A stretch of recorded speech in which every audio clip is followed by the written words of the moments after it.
Hello everyone, how are you doing? This is MD Tech here with another quick tutorial. In today's tutorial, I'm going to show you guys how to hopefully resolve if you're having a problem with TikTok notifications not showing up or displaying properly. So this should hopefully be a pretty straightforward process here, guys. And without further ado, let's go ahead and jump right into it. So all you have to do is open up your TikTok profile. And if you're unsure how to get to this page, just select the profile button at the bottom right. Select the hamburger icon at the top right, left click on that, and select Settings and Privacy. Underneath Content and Display, select the Notifications button, and then it should say In-App Notifications. Go ahead and select that.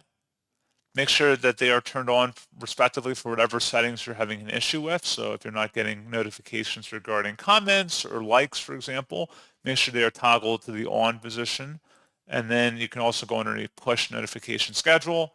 Make sure that they are also turned on if you want to receive like browser notifications or little dings on your phone. You can go ahead and actually set up a schedule for that. And then just scroll down through interactions, make sure everything is turned on, and that's pretty much all you have to do. So as always, thank you guys for watching this brief tutorial. I do hope I was able to help you out, and I do look forward to catching you all in the next tutorial. Goodbye.